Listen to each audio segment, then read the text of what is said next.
बिस्मिल्लाहिर्रहमानिर्रहीम। नाज़रीन किराम, इतवार की आज ख़ुसूसी महफ़िल सवाल जवाब की नशिस्त में आप हज़रात का खैर मक़दम है। आज हमारा ये सेशन 139वां है। आज भी हमारे सामने जो आपके हज़रात के सवालात हैं, हम आपकी खिदमत में उनके जवाबात पेश कर रहे हैं। पहला नाम हमारे सामने जनाब अब्दुल बासित, सीतामढ़ी, बिहार। कहते हैं मुफ्ती साहब अस्सलामु अलैकुम रहमतुल्लाहि व बरकातुहू। वालेकुम अस्सलाम। हज़रत, अगर कोई शख्स गुस्ल करने से पहले वज़ू किया और गुस्ल करते वक्त शर्मगाह वग़ैरह में हाथ लगाता है, तो क्या शर्मगाह में हाथ लगने से गुस्ल करने से पहले जो वज़ू किया था तो वज़ू टूट गया है या बाकी है? बराए मेहरबानी फरमा दें। जवाब यह है कि शर्मगाह में हाथ लग जाना ये वज़ू टूटने का सबब नहीं है। शर्मगाह वग़ैरह में किसी का हाथ लग जाए नाते में, वो तो ज़ाहिर है कि नाते में हाथ लगेगा, तो वज़ू जो पहले किया हुआ है तो वज़ू तोड़ने वाली कोई और नई चीज़ पेश नहीं आई है, या कि वज़ू टूटा भी है आपका मसलन और गुस्ल उसके बाद किया है आपने, तो गुस्ल से दोबारा वज़ू हो जाएगा। लिहाजा आपका वज़ू बाकी है, शर्मगाह वग़ैरह हाथ लगने से वज़ू नहीं टूटा। इल्ला ये कि कोई निजासत निकली हो तो वज़ू टूट गया, लेकिन उसके बाद फुल नहा रहे हैं आप, मुकम्मल तौर पर सर से पैर तक पानी आप दोबारा जिस्म पे पड़ रहा है, तो फिर वज़ू उसी गुस्ल के ज़िम्न में हो जाएगा, तो लिहाजा फिर दोहराने की ज़रूरत नहीं होगी। अगला सवाल जनाब महमूद ख़ान कमेंट में कहते हैं, सलाम के बाद, क्या फ़र्ज़ नमाज़ों में सुन्नतों के फ़ौरन बाद मस्जिद में ही सजदे में इनफरादी दुआ की जा सकती है? जवाब यह है कि सिर्फ़ सजदे में इनफरादी दुआ ये सुन्नत नहीं है, बल्कि नफिल नमाज या सुन्नत नमाज के ज़िम्न में जो सजदा हो रहा है उसी सजदे में आप अरबी में दुआएँ मांग सकते हैं। वो दुआएँ जिनका ताल्लुक़ जो है दीनी उखरवी उमूर से, दुनियावी चीज़ें जो दूसरों से मांगी जाती हैं, उस तरह की चीज़ें आप अरबी ज़बान में भी नहीं मांग सकते। इसी तरीके से गैर अरबी ज़बान में भी आप दुआ नमाज के सजदे में नहीं मांग सकते। अरबी में हो, कुरान हदीस की दुआएं हों, या वो दुआएं हों जिसका ताल्लुक़ ऐसी चीज़ों से हो जो बंदों से तलब नहीं की जाती बल्कि अल्लाह से ही मांगी जाती है, तो अल्लाह से मांगने वाली चीज़ों में वो चीज़ मांगी जा सकती है। आप मसलन नमाज में ये मांगने लग जाए सजदे में कि अल्लाह आज फ़लाने बाबा के यहाँ की बिरयानी खिलवाइए, तो ये दुआ जो है नमाज वगैरह के सजदों में मांगना बेअदबी होगी। दूसरा सवाल, क्या मस्जिद में नाबालिग छोटे बच्चों की पढ़ाई हो सकती है, जबकि वो बच्चे हंसी मजाक मस्जिद में करते हैं और पेशाब पखाना करने का भी ख़तरा है? इन बच्चों से और मस्जिद की बेहुरमती होती है। बच्चे जो अभी तरबियत के मरहले में हैं, वो अगर मस्जिद में दौड़ रहे हैं, खेल रहे हैं और हंसी मजाक कर रहे हैं, तो वो गुनहगार नहीं होते, मुकल्लफ नहीं है। हाँ, बड़े जो जिनकी तरबियत में है वो उनको मना करें, वो उनको सिखलाएं। तो लिहाजा अगर बड़े नहीं मना करेंगे तो बड़े गुनहगार होंगे। बच्चों को मस्जिद में पढ़ाने की इजाज़त होती है, और पेशाब पखाने का ख़तरा जिन बच्चों से होते हैं, छोटे बच्चों को फिर मस्जिद में लाना सही नहीं होता है। बाकी जो बच्चे ये शऊर रखते हैं, तमीज़ रखते हैं, पेशाब पखाना जो है बता लेते हैं और जो है पेशाब पखाने से छूट जाने का उनका ख़तरा नहीं होता है, उनको मस्जिद में पढ़ाना, तालीम देना, चाहे वो बेवज़ू पढ़ें, चाहे वो शोर भी मचाएँ, वो जायज़ है। और जो सिखाने वाले बड़े हैं उनकी ज़िम्मेदारी है कि उनकी रफ्ता रफ्ता धीरे धीरे समझा बुझा कर, कभी डांट डपट करके तंबीह और तरबियत करते रहें। तीसरा सवाल इन्हीं का, महमूद ख़ान साहब का, मदरसे के बच्चों की पढ़ाई मस्जिद में होती है, पढ़ाई में मस्जिद की बिजली खर्च होती है, तो पूछना यह है कि मस्जिद की बिजली का बिल मदरसे से दिया जाए या मस्जिद से? जवाब यह है कि पढ़ाई दीनी है, दुनियावी। अगर दीनी पढ़ाई है तो मस्जिद के वो अमाल में शामिल है, और अगर मदरसा अलग से नहीं चल रहा है, मदरसे का अलग से बजट नहीं है, मदरसा वहाँ पर अलग से कायम नहीं है, तो मस्जिद के ही लोगों की ज़िम्मेदारी है कि जिस तरह मस्जिद के ख़र्चों का वो इंतज़ाम कर रहे हैं, तो मस्जिद में पढ़ाई के लिए मुदर्रिस का, मस्जिद में पढ़ाई के लिए बिजली के ख़र्च का, मस्जिद की तमाम अखराजात के साथ उस ख़र्च को जो है उसमें जोड़ करके उसमें उसका इंतज़ाम करें।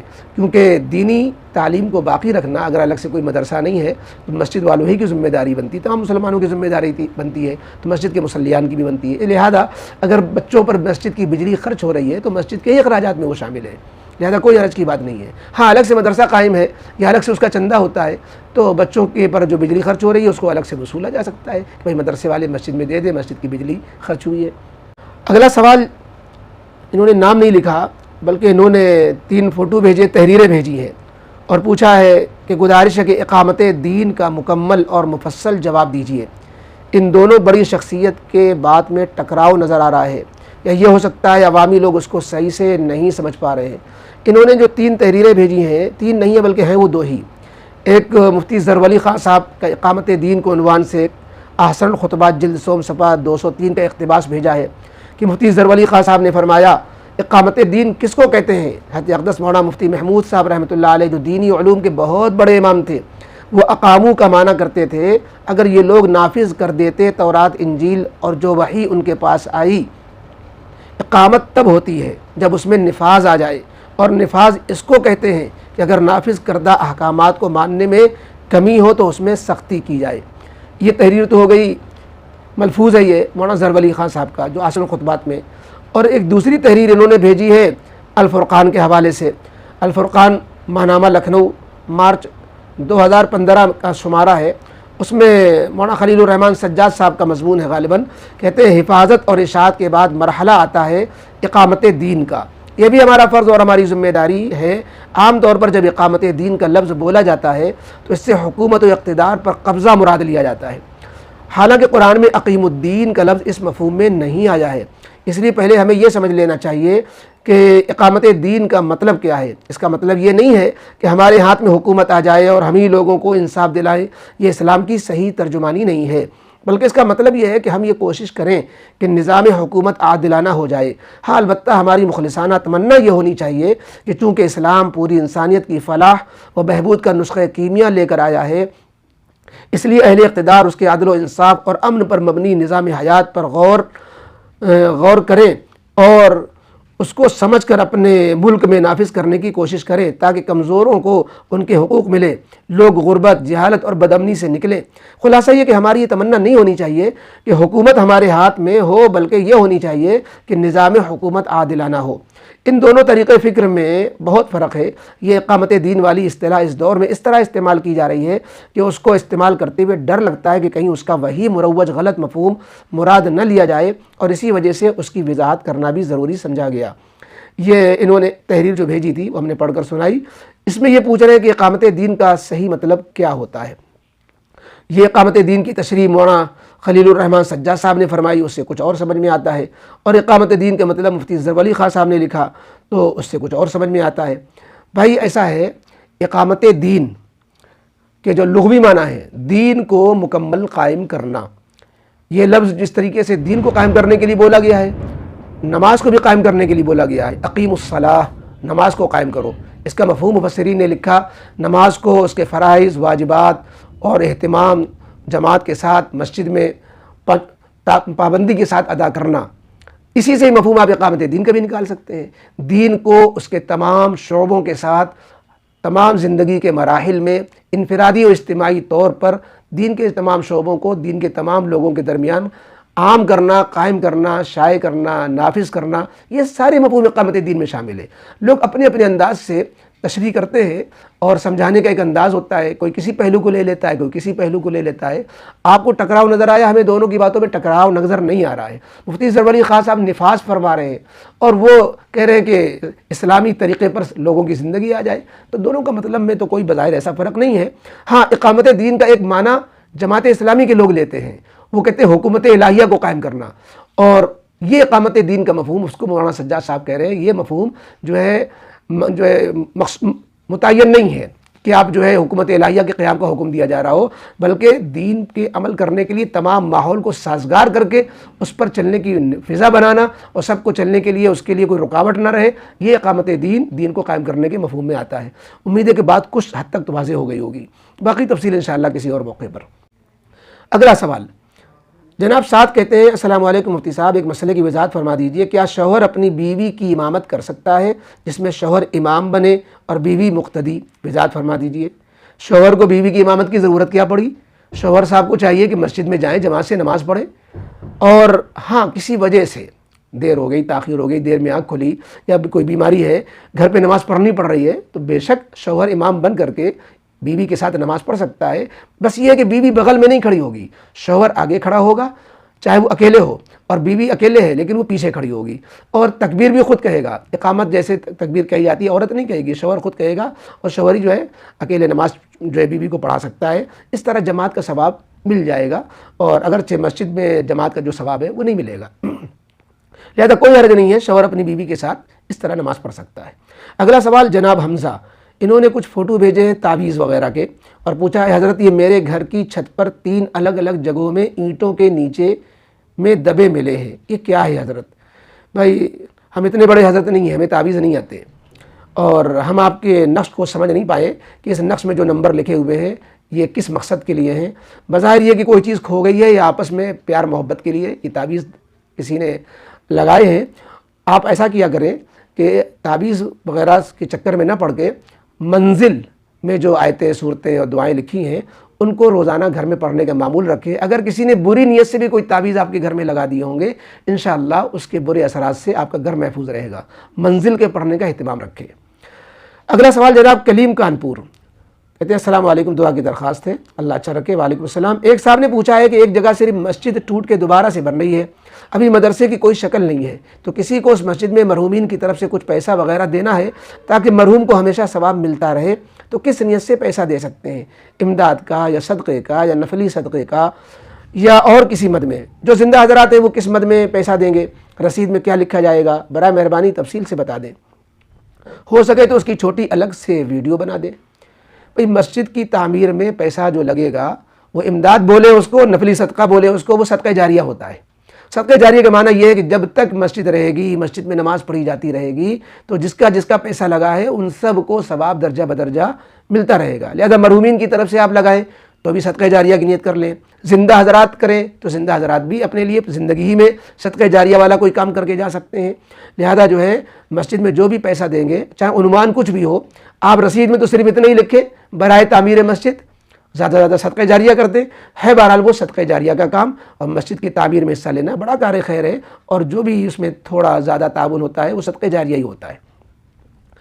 अगला सवाल, इसमें नाम नहीं लिखा है, इन्होंने कहते हैं क्रेडिट कार्ड का यूज़ करना कैसा है? मिसाल के तौर पर कोई चीज़ मार्केट में 11,000 की मिल रही है और वही चीज़ ऑनलाइन भी 11,000 की मिल रही है, मगर ऑनलाइन ऑफ़र मिलता है किसी बैंक के क्रेडिट कार्ड का यूज़ करके 10,000 की पड़ेगी, और लेने वाला ऑनलाइन 10,000 की मंगा कर वही चीज़ मार्केट में 10,500 रुपये या 10,800 रुपये की बेच कर कुछ पैसे उसमें से कमा ले, तो क्या ये करना सही है?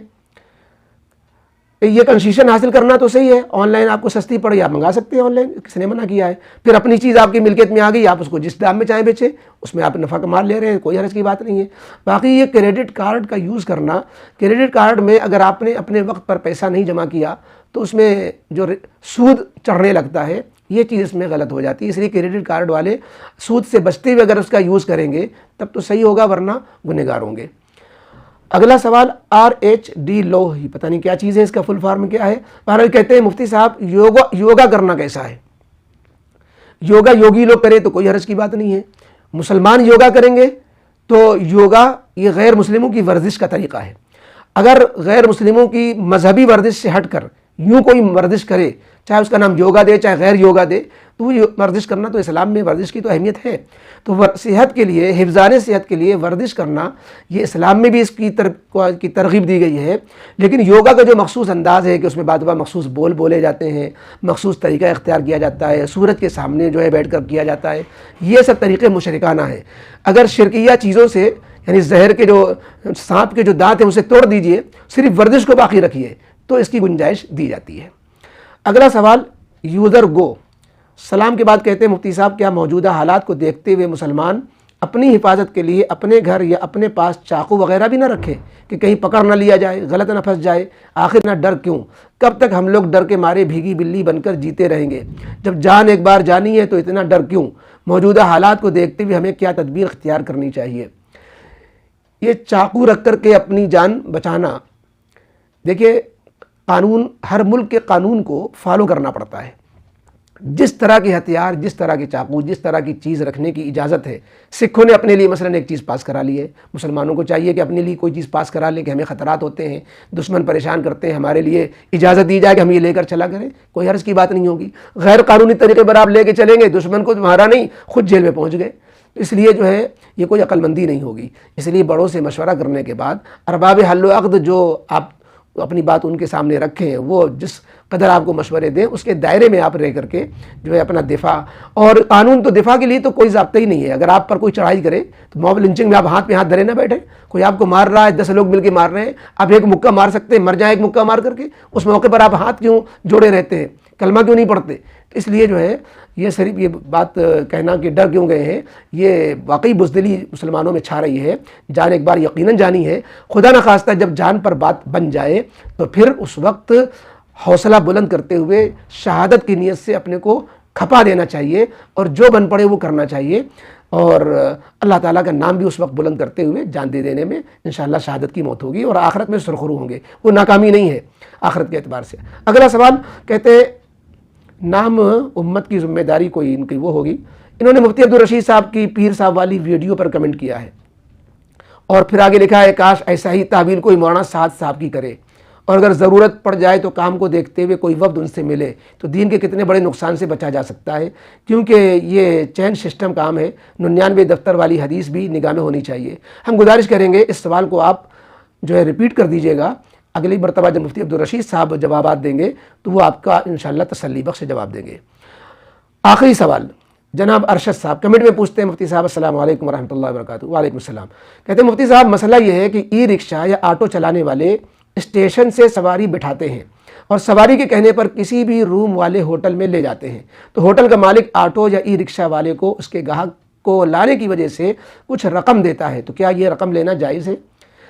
जी बिल्कुल जायज़ है, इसलिए कि आपको ये इनाम दे रहे हैं और कि आप जो है तरगीबी चीज़ है ये कि आप हमारे होटल पे लाया करो, हम आपको ये इनाम दिया करेंगे।